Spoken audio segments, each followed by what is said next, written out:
Hey, beautiful friends. So, I had a beautiful video all done, and the program didn't record it or didn't save it, or something happened. Um, I'm taking a wild guess that Mercury's retrograding soon, but computers. Anyways, take two. It is what it is. So, I didn't get any comments on my last video. I just wanted to raise of hands who identified that as a highly sensitive person.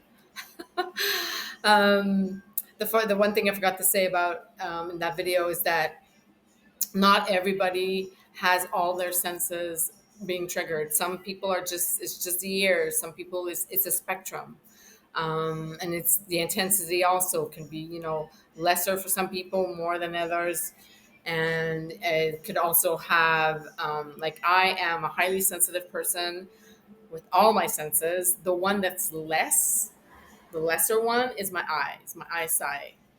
But I see energy and I do see subtle things that other people don't see. And I'm also an empath. And I'm also a highly seeking, a sensation seeker, which is a new thing that we have just integrated into being, being part of a highly sensitive person, which is very, really, it's paradoxical, but makes sense, makes totally sense. So I'm the whole thing. So some people it's less and it's back, and it has levels. Um, so today I want to talk about what is an awakening and what is a dark night of the soul. So for me, the awakening has been a slow process. It's been a process, slow as sometimes, lately very going very, very fast. Um, I started. I knew when I was a little girl, when I was tiny, like I was a little girl. And I knew there was spirits around me. I knew that I was not alone. I knew something was protecting me. I knew that something was guiding me. If only I was listening. Um, so uh, my real spiritual awakening, or real spiritual awakening, started well close to 31 years ago um, when I walked into the rooms of Narcotics Anonymous. I've been in recovery for 31 years, nonstop, from the disease of addiction, from alcohol and drugs abuse. So, well, that's another story. Being a highly sensitive person, um, doing drugs was the last thing that I should have done. But I did it because I needed to escape this intensity. So, if you're somewhere there, um, it's not a good idea. It's not going to help. It's just going to delay the process of of, of knowing, acknowledging that you're highly sensitive. But that's not the point of my video today. So I started my awakening when I walked into the rooms of Narcotics Anonymous. It's a spiritual program. It's spiritual principles, spiritual steps, and did I Did I oblige to everything when, when I went into the program? No. Did I resist? Yes, because I'm a recovering addict. I have an addictive personality. I have a sensation seeking. I'm a highly sensitive person, and as a highly sensitive person, I question everything. In school, when I would give an answer, I know that answer is right for me, but it's not their right answer. And I would not get it right, I would get it wrong. It was, they would tell me it was a mistake. I know it wasn't a mistake. So I've always been very aware and very questioning everything. So I did the same thing when I walked into the rooms of Narcotics Anonymous. So that was the slow start of my awakening. Um, Fast forward 10 years into recovery. I was born and raised in Montreal, Quebec, and the I want to be nice. I usually don't do this, but I'm going to try and censor myself just to be nice to my people in Quebec. Um, the programming of the society in Quebec is that you're born for a little piece of bread. You're gonna go to school here. You're gonna find a job. You're gonna get married. Well, not very much. We don't really get married in Quebec very much. But then probably down, before, yes. You're gonna have your 2.5 kids. You're gonna have your car, your little house, with a little house with your little white picket fence. You're gonna work all your life at the same place. You're gonna retire, and then you're gonna enjoy life.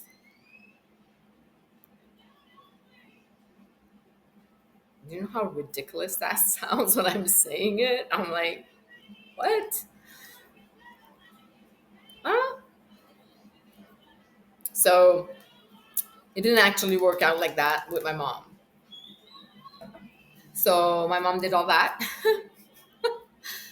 retired 2 years and a half into her retirement, got cancer.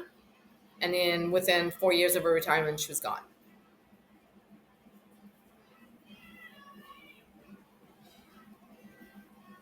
That's when I started really questioning things. I was like, what? What is this? You expect me to what? So that was one of my big aha moments. Was I caught in the matrix doing, I was a single mom, had a job and did the 9 to 5 and go back home, get some groceries, do, make dinner, take care of the kid, the homework, take an hour to watch TV, go to bed, and groundhog day again all over the next day. Did that. But I would see there was starting to be some things that I was like questioning, some things that I was like, "Whoa, wait a minute, this doesn't make sense to me. This not feel does not feel right to me." Was having a hard time keeping jobs. Was having a hard time connecting with people. Um, so it was like this slow process. And then my dad got sick again. So same thing, cancer, and um, as much as I was awakening, I was understanding things. When I started awakening, there was a lot of questioning about um, the food I was eating. I started questioning with my mom because I was talking to doctors and I was looking at stuff online and checking, trying to find out and trying to help, and and I found a couple of things like food and well, I was off drugs and alcohol, so that was, I was smoking, though. I was smoking cigarettes then and trying to stop smoking and trying to get, to take care of my health, take care of my body, which is my vehicle. And then I tried to do that when my dad got sick, and I was daddy's little girl, and I really, really had a hard time. So when my dad died, my awakening turned into a dark night of the soul. My whole world crumbled. At that point, my son was out of the house. Um, I found myself alone. I felt like I was an orphan because my parents were gone. Um, Nothing made sense anymore. I didn't know what to do. I didn't know who I was. I didn't know what I was supposed to be doing. All my life, they told me, you're supposed to do this, supposed to do that. And now your dad is sick. You're supposed to take care of him. You're a single mom. You're supposed to be, take care of your son. And all my whole world tumbled to the floor. And that's what a dark night of the soul is everything just crumbles to the floor, and then from there you rise up from the ashes like the phoenix. um, that winter I thought I was gonna actually punch out. I was like, I was done. I was like, this makes absolute no sense. I think it was about 14 or 15 years clean, been doing all the steps, been doing everything they told me to do, to like, just, and then I just felt like fucking shit. I was like, I'm not doing this. I'm done. Ciao. See ya later and another laugh, man. I had an amazing sponsor then, and she asked me one question that turned the light on, that got me out of my dark night of the soul on tenfold. She asked me this. Now that the duty part of your life is over, what do you want to do? Say what? Ex- Huh? I just went from dark, dark road to the lights just went on, and I'm like, you're telling me I can choose? You're telling me, you're telling me I have a choice that I could, that I, there's, what? So I went down, so I got out of that dark night of the soul. Ended up so my dad died in January, and in December I had sold everything. I had sold everything I could sell. I had packed up my life and my parents, the rest of my parents' stuff that I wanted to keep, and I had bought a 27-foot RV. And on December 12, 2011, was my dad would have been my dad's birthday. I turned the key of that 27-foot RV, and I fucking left Quebec. I was like, I'm not doing one more winter. I can choose. That's what I'm choosing right now. I'm out of here. And and then and then getting out of that dark night of the soul was, and doing that trip was like so amazing. It was like so freeing, so beautiful. And there's so much things. There's so much to talk about. Like I can't just explain everything right now, right? Um,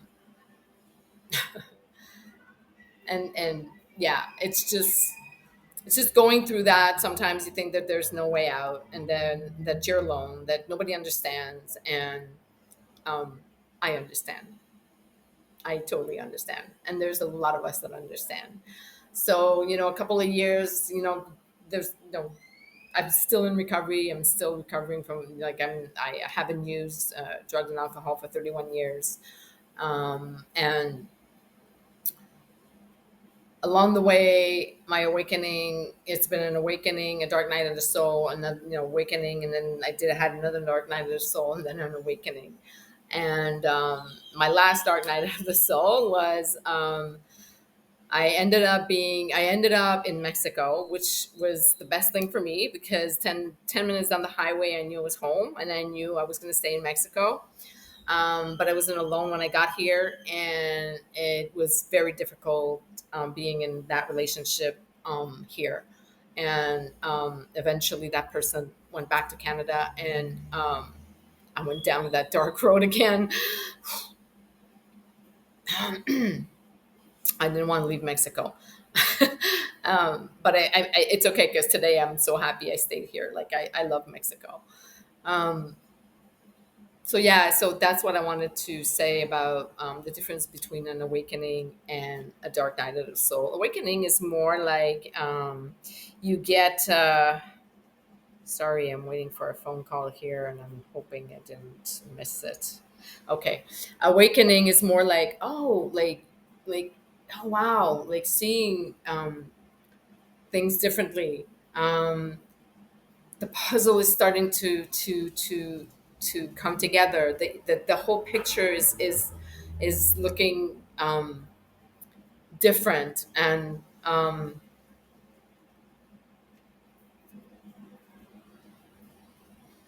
yeah, it's process. One thing will lead to the other, and then there's good day, and it's not. I mean, the awakening is not always beautiful, and butterflies and rainbows here. Sometimes you're like, just like, oh wait a minute, what's going on? Like, help. Um, but the dark night of the soul is really that everything just crumbles to the. Usually, there's one, main event. So my main event was my dad dying, and then everything just crumbled. Like all my beliefs, all my not my values, but all my beliefs, everything that I thought that was right, everything I thought that my life was just like, there was no more. There was nothing. No more relationship, no more job, no more dad, no more parents, no more, like everything just went like, phew, like just a big pile of pieces on the floor. And I was like, what do I do? um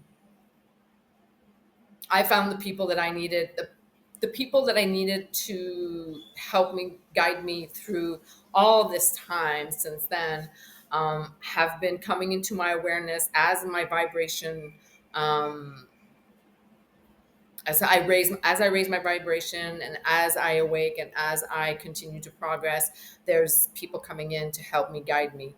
And for the last couple of months, I've been telling myself that I needed to do this, and then I go into the imposter syndrome, like, who are you to do this?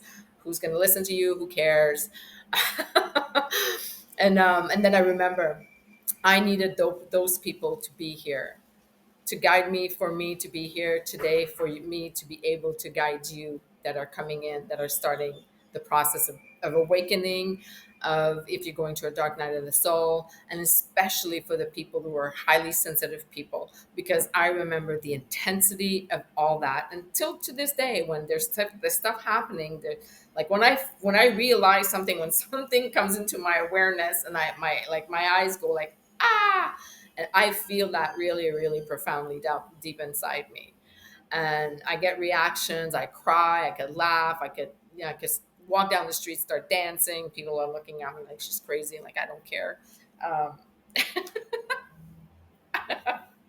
I just have fun. Today, I want to have fun. So, um, yeah, that's what I'm supposed to be doing. That's what my guide's been telling me. You need to reach out to the people, or who are awakening, or going through a dark night of the soul, and that are highly sensitive people, that are HSPs. Um, so if you are and you need help and you need to talk, just reach out to me, please. Um, I'm here to help. I'm here to guide you, like I was guided from with other people. So I hope this helps. I hope everybody has a great evening. And as always, in love, Mystic Danny.